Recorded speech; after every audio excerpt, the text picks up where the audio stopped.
Good morning students, मैं नीतू चौधरी स्वागत करती हूँ आपका अपने परिवार स्वाध्याय श्री में। तो कैसे हैं आप सभी? आई होप अच्छे होंगे, स्वस्थ होंगे, घर पर होंगे, अपना और अपने परिवार वालों का ख्याल रख रहे होंगे। तो जैसा कि आप सभी को पता है, ये हमारी करंट अफेयर की क्लास है जो डेली सुबह 6 बजे होती है। तो क्या करना है, कॉपी और पेन लेके बैठेंगे, एक एक क्वेश्चन को अच्छे से नोट डाउन करते हुए चलेंगे। तो चलिए शुरुआत करते हैं क्लास की हमारी फर्स्ट क्वेश्चन से। तो आज का हमारा फर्स्ट क्वेश्चन क्या है कि हाल ही में भारत ने किस देश के साथ आर्थिक सहयोग और व्यापार समझौते पर हस्ताक्षर किए हैं?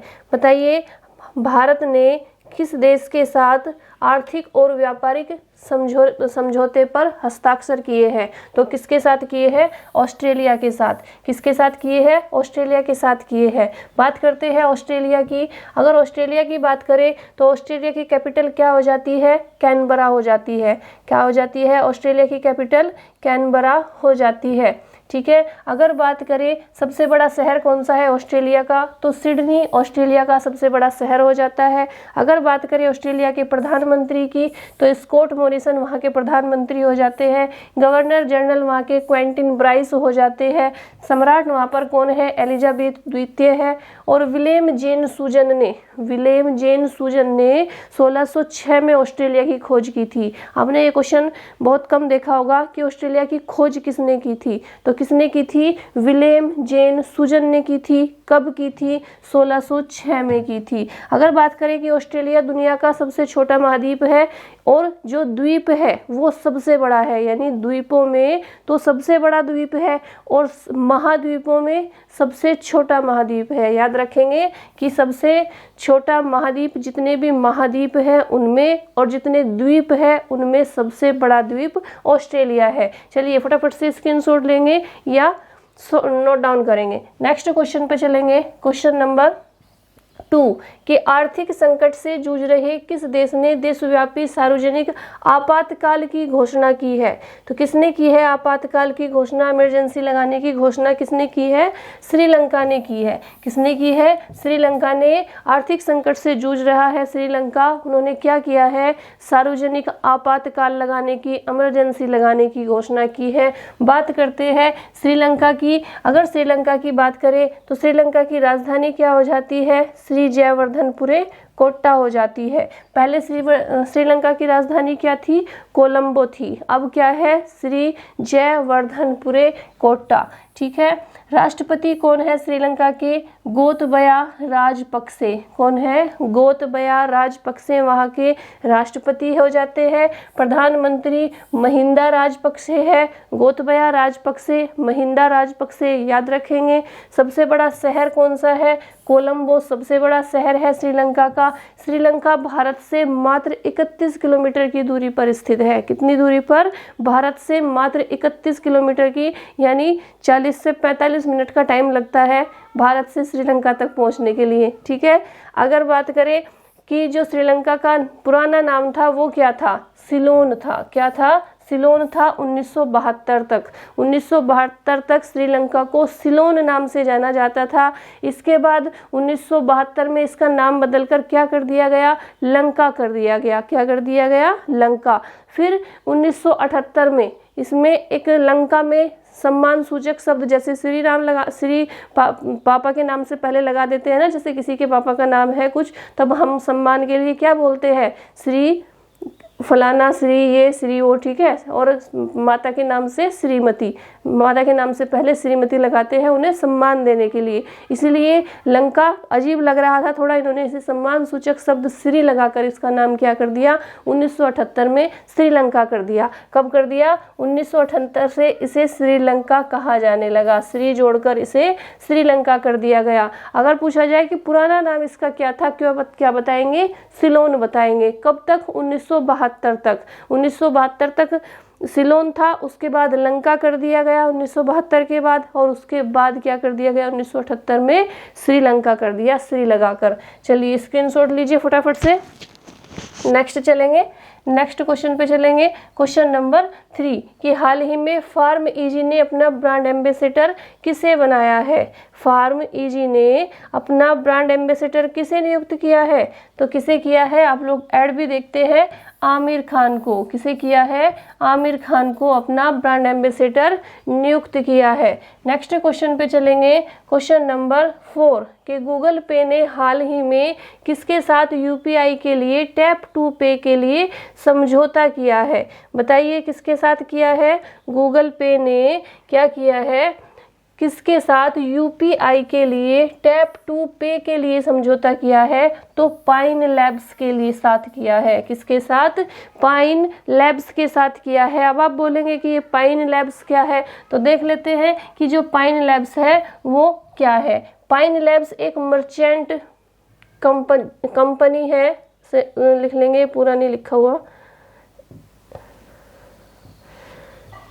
मर्चेंट कंपनी है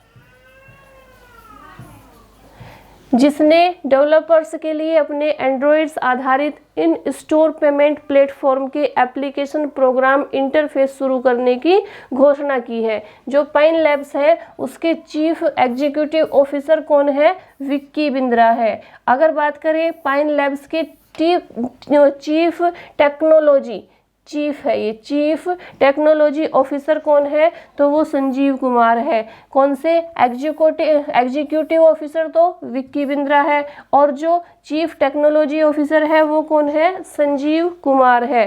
फटाफट से लिखेंगे इन्हें, फटाफट से नोट डाउन करेंगे। नेक्स्ट क्वेश्चन पे चलेंगे।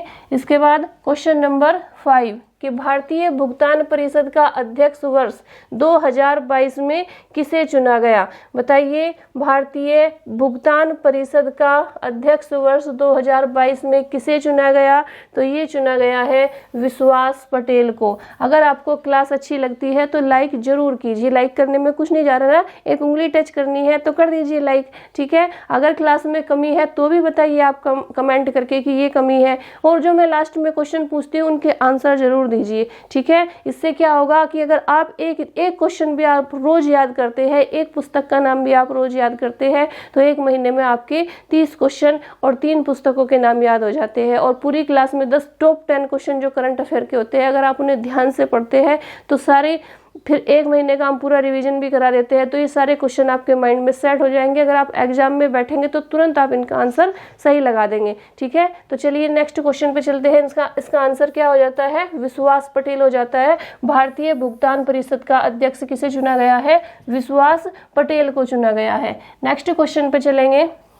क्वेश्चन नंबर 6 कि ग्राम पंचायतों में जाति पूर्वाग्रह के खिलाफ किस राज्य सरकार ने हाल ही में जन जागरूकता विनय समरस्य पहल शुभारंभ किया है? बताइए किस राज्य सरकार ने किया है? कौन सा? जन जागरूकता अभियान विनय समरस्य पहल। विनय समरस्य पहल किसने शुरू किया है? तो ये किया है कर्नाटक ने। किसने शुरू किया है? कर्नाटक ने शुरू किया है, ठीक है। चलिए नेक्स्ट क्वेश्चन इसके बारे में देख लेते हैं, ग्राम पंचायत के बारे में, कि जो ग्राम पंचायत है वो भारत के संविधान के किस भाग में ग्राम पंचायत की बात की गई है? बताइए भारत के संविधान के किस भाग में ग्राम पंचायत की बात की गई है? तो भाग 4 में की गई है। क्वेश्चन ग्राम पंचायत से संबंधित जरूर आपके एग्जाम में एक क्वेश्चन पूछा जाता है। आपका कोई भी एग्जाम हो, ग्राम पंचायत से क्वेश्चन जरूर आएगा, ठीक है। दूसरा पॉइंट क्या है कि भारत में पंचायती राज व्यवस्था सर्वप्रथम कहाँ से शुरू हुई थी? तो ये राजस्थान के नागौर जिले के बगधरी गांव से। ध्यान रखेंगे कब हुई थी? 2 अक्टूबर 1959 को लागू की गई थी। 2 अक्टूबर 1959 1959 में की गई थी। कहाँ से? राजस्थान के नागौर जिले के बगधरी गांव से पंचायती राज व्यवस्था की शुरुआत की थी। दूसरा जो राज्य था वो कौन सा था? अगर 2 राज्य पूछे जाते हैं तो दूसरा था आंध्र प्रदेश। दूसरा कौन सा राज्य था? आंध्र प्रदेश। आंध्र प्रदेश। अगर पूछा जाए क्वेश्चन कि ऐसे पहले 2 राज्य बताइए जहां से पंचायती राज व्यवस्था की शुरुआत की गई थी, तो दूसरा आंध्र प्रदेश और पहला राजस्थान, यानी राजस्थान के नागौर जिले के बगधरी गांव से सबसे पहले 2 अक्टूबर 1959 को पंचायती राज व्यवस्था की शुरुआत की गई थी। पंचायतों का गठन अनुच्छेद 40 में वर्णित है। क्या कहाँ पर है? अनुच्छेद 40 में वर्णित है। कहाँ पर है? अनुच्छेद 40 में इसका वर्णन वर्णन किया गया है संविधान के अनुच्छेद 40 में। नेक्स्ट है कि 1993 में 73वें और 74वें संविधान संशोधन के माध्यम से क्या हुआ था, भारत में त्रिस्तरीय पंचायती राज व्यवस्था लागू की गई थी। कौन कौन सी त्रिस्तरीय पंचायत राज व्यवस्था का संवैधानिक दर्जा दिया गया था इसे, उसमें कौन कौन सी थी त्रिस्तरीय? सबसे पहले थी राज्य व्यवस्था, एक सेकंड आप ऊपर चलेंगे, जो ग्राम स्तर पर थी वो कौन सी थी, ग्राम पंचायत। जो पंचायत समिति थी वो मध्य स्तर पर थी, और जो जिला परिषद थी वो जिला स्तर पर थी। तो इसे सार्वजनिक दर्जा कब दिया गया था, 73वें और 74वें संविधान संशोधन के माध्यम से त्रिस्तरीय पंचायती राज व्यवस्था को संवैधानिक दर्जा प्राप्त हुआ था। फिर इसे त्रिस्तरीय यानी 3 स्तर हो गए थे पंचायती राज व्यवस्था के। कौन कौन सा? जो ग्राम स्तर पर थी उसे ग्राम पंचायत का नाम दिया गया, जो पंचायत समिति थी वो मध्यम स्तर पर थी, और जो जिला परिषद थी वो जिला स्तर पर शामिल है। ठीक है, फटाफट से नोट डाउन करेंगे इसे। अगर पूछा जाए किसका वर्णन किस में है, कौन से अनुच्छेद में है, तो अनुच्छेद 40 में है। नेक्स्ट क्वेश्चन पे चलेंगे, क्वेश्चन नंबर 7 कि state of world population report हाल ही में किसने जारी की? बताइए, state of world population report हाल ही में किसने जारी की? तो संयुक्त राष्ट्र जनसंख्या कोष ने जारी की। किसने की? संयुक्त राष्ट्र जनसंख्या कोष ने जारी की state of world population report. चलिए फटाफट से करते हुए चलेंगे, नेक्स्ट क्वेश्चन पे चलेंगे कि किस राज्य सरकार ने 2022 से 27 तक के लिए नवीनीकरण ऊर्जा नीति को मंजूरी दी है? बताइए किसने दी है मंजूरी? किस राज्य सरकार ने 2022 से 27 तक के लिए नवीनीकरण ऊर्जा नीति को मंजूरी दी है? तो किस राज्य सरकार ने दी है? कर्नाटक राज्य सरकार ने। किसने दी है? कर्नाटक राज्य सरकार ने दी है। चलिए कर्नाटक के बारे में देख लेते हैं। अगर कर्नाटक की बात करें तो राजधानी क्या हो जाती है? बेंगलुरु हो जाती है। कर्नाटक की राजधानी कैपिटल क्या है? बेंगलुरु। ठीक है, इसके बाद गठन कब हुआ था कर्नाटक का? 1 नवंबर 1956 को इसका गठन हुआ था। वर्तमान में राज्यपाल कौन है? थावर चंद गहलोत कर्नाटक के राज्यपाल है। बात करते हैं मुख्यमंत्री की, तो बासव राज बोम्मई, क्या है इनका नाम? बासव राज बोम्मई यहाँ के मुख्यमंत्री है। राजभाषा कन्नड़ हो जाती है। और विधानसभा सीटें कितनी है? 75 विधानसभा सीटें है, विधान परिषद सीटें हैं। और विधानसभा के सीटें कितनी है? 255। यानी संसद कैसी है? द्विसदनात्मक है। यानी विधान परिषद में कितनी सीटें हैं? 75 है। और विधानसभा में 255। राज्यसभा में कितनी सीटें हैं? 12 सीटें हैं। लोकसभा में 28 सीटें हैं। ठीक है, फटाफट से एक बार फिर से देख लेंगे। राजधानी कर्नाटक की बेंगलुरु हो जाती है। अगर आप ये डेली याद करते हैं ना किसी भी स्टेट के बारे में, तो आपकी उंगलियों पे हो जाएगी ये सारी चीजें। आप फटाफट से क्वेश्चन प्रधानमंत्री, मुख्यमंत्री ये जरूर पूछे जाते हैं वर्तमान के।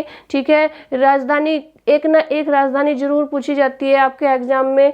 विधान परिषद सीट, विधानसभा सीट, स्टेट के बारे में पूछी जाती है कि कौन से स्टेट में कितनी सीटें हैं। तो अगर आप इनका डेली रिवीजन करते हो तो फटाफट से ये आपके माइंड में ऐसे सेट हो जाएगी, आप इनका फटाफट से आंसर दे देंगे। ठीक है, तो चलिए फटाफट से नोट डाउन करेंगे। एक बार बता देती हूँ फिर से। राजधानी क्या है? बेंगलुरु है। गठन कब हुआ था? 1 नवंबर 1956 को हुआ था। थावरचंद गहलोत राज्यपाल हो जाते हैं।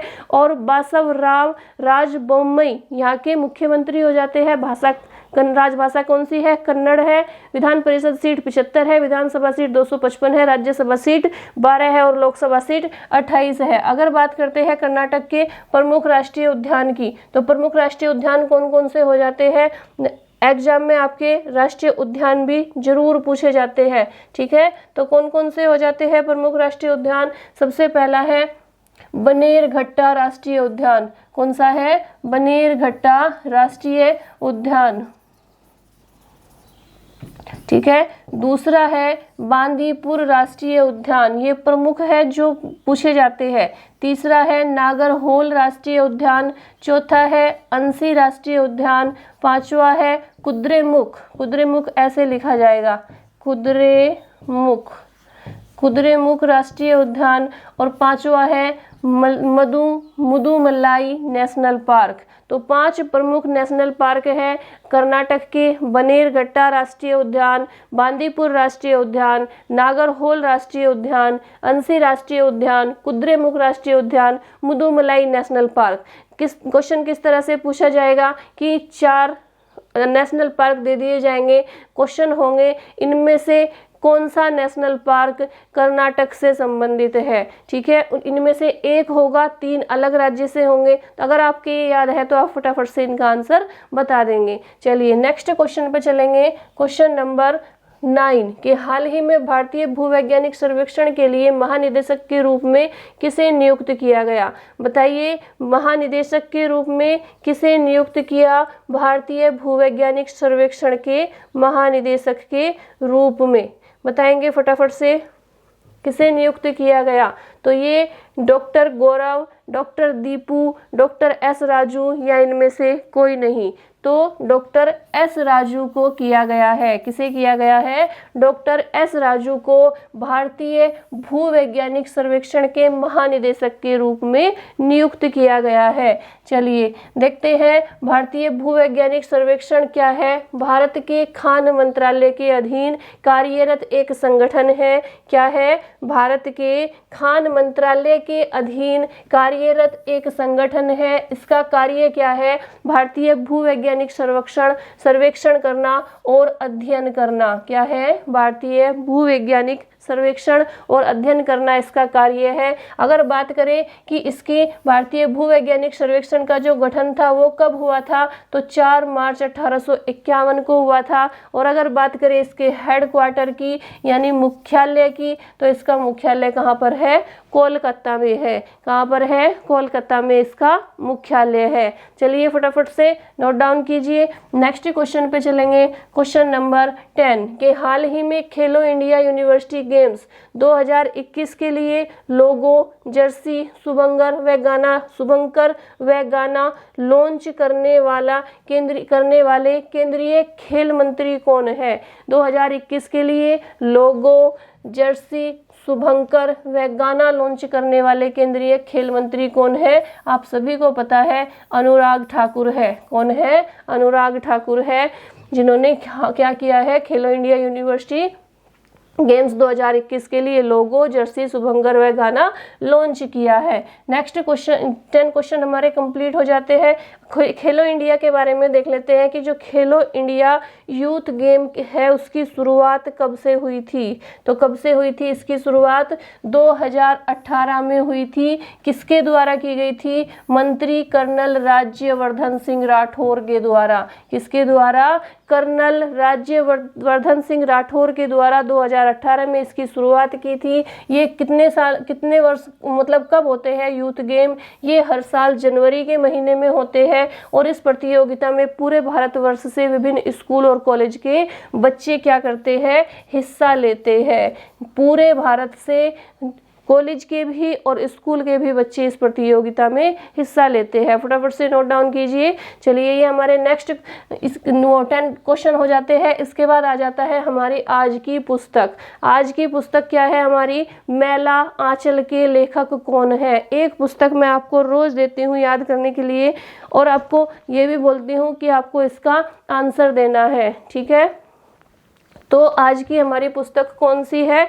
मैला आंचल। मैला आंचल के लेखक आपको कमेंट बॉक्स में बताना है। आज का हमारा इतिहास का प्रश्न है कि यामिनी कृष्णमूर्ति का संबंध किस शास्त्रीय नृत्य से है? बताइए, यामिनी कृष्णमूर्ति का संबंध किस शास्त्रीय नृत्य से है? ये 2 क्वेश्चन है, इनके आंसर आप लोग मुझे कमेंट बॉक्स में बताएंगे। इसके बाद आ जाता है हमारा कल की जो पुस्तक थी वो कौन सी थी? आनंद मठ। आनंद मठ के लेखक कौन है? बताइए फटाफट से। तो आप लोगों को आप लोग कुछ बच्चों ने इसके आंसर भी दिए थे। ठीक है, चलिए मैं आपको बता देती हूँ फिर भी कि जो आनंद मठ है वो किसने लिखी थी? तो ये लिखी थी बंकिम चंद्र चटर्जी ने। किसने लिखी थी? बंकिम चंद्र चटर्जी ने लिखी थी आनंद मठ। ठीक है। इसके बाद हमारा कल का इतिहास का प्रश्न क्या था कि राजीव गांधी का जो समाधि स्थल है उसे किस नाम से जाना जाता है। तो राजीव गांधी के समाधि स्थल को वीर भूमि के नाम से जाना जाता है। किसके नाम से? वीर भूमि के नाम से जाना जाता है। किसे? समाधि स्थल किसका? राजीव गांधी का। ठीक है। इंदिरा गांधी का समाधि स्थल है जो, उसे किस नाम से जाना जाता है? आप लोग मुझे कमेंट बॉक्स में बताएंगे। ठीक है। चलिए कल का रिवीजन कर लेते हैं। कल के जो क्वेश्चन थे उसके बारे में एक बार देख लेते हैं कि किस संस्था के द्वारा हाल ही में मंथन नामक आइडियाथॉन का शुभारंभ किया गया। तो किसके द्वारा किया गया था?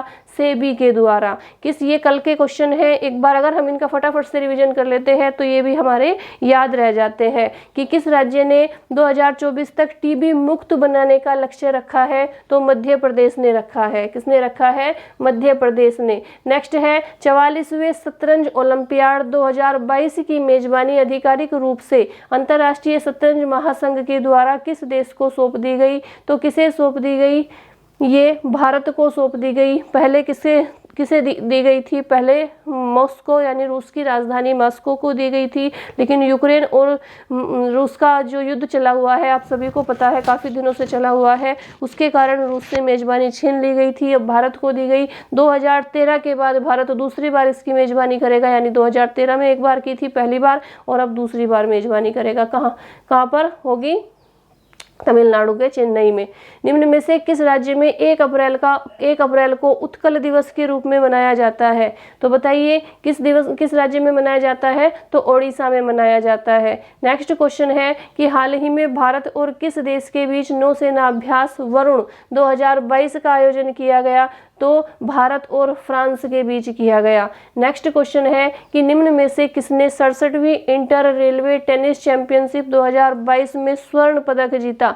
बताइए किसने जीता। तो ये जीता है युवरानी बनर्जी ने। नेक्स्ट क्वेश्चन है क्वेश्चन नंबर 7 कि विश्व भर में प्रत्येक वर्ष 2 अप्रैल को किस दिवस के रूप में मनाया जाता है। तो वर्ल्ड ऑटिज्म जागरूकता दिवस या विश्व आत्म केंद्रित जागरूकता दिवस भी इसे बोलते हैं। 2 अप्रैल को ये विश्व भर में मनाया जाता है। नेक्स्ट क्वेश्चन था कि आईपीएल के इतिहास में सबसे ज्यादा विकेट लेने वाले खिलाड़ी कौन बन गए हैं।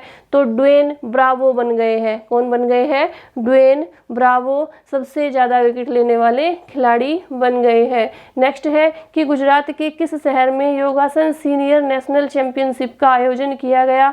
तो कहां पर किया गया? अहमदाबाद में किया गया। ठीक है। ये हमारे क्वेश्चन कंप्लीट हो जाते हैं कल के, और टॉप 10 क्वेश्चन आज के भी हमारे कंप्लीट हो जाते हैं। ठीक है।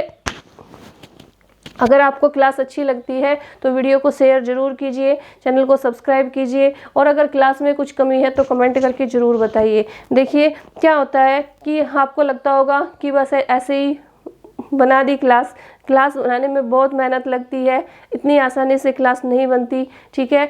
आप लोगों का सपोर्ट बहुत बड़ी बात है कि आप लोग अगर अच्छे से सपोर्ट करते हैं तो हमें क्या होता है? मोटिवेशन मिलता है। इससे ज़्यादा तो कुछ नहीं कि पता नहीं आप लोग सोचेंगे कि हमने चैनल को सब्सक्राइब करने के लिए बोल दिया, लाइक करने के लिए बोल दिया, तो पता नहीं हमें क्या मिल जाएगा। कुछ नहीं मिलता। बस ये होता है कि कितने स्टूडेंट हमारे साथ जुड़े हुए हैं। ठीक है। कि कितने बच्चे रेगुलर हमारी क्लास ले रहे हैं। ठीक है। बस इसका इतना मोटिवेशन मिलता है, अच्छा लगता है कि हाँ बहुत सारे स्टूडेंट्स हमारे साथ जुड़े हुए हैं। ठीक है। तो आज के लिए इतना ही रखेंगे। और मैं जितनी बार भी बोलती हूँ आपको कि क्लास में कुछ भी कमी हो, कंटेंट में कमी हो, क्वेश्चन में कमी हो, डिटेल में कमी हो, तो आप लोग मुझे कमेंट करके बता सकते हैं कि आपकी क्लास में ये कमी है। ठीक है। लेकिन अगर क्लास आपको अच्छी लगती है, क्वेश्चन अच्छे हैं, तो आपको क्या करना है? वीडियो को शेयर जरूर करना है। ठीक है। आज के लिए इतना ही रखेंगे।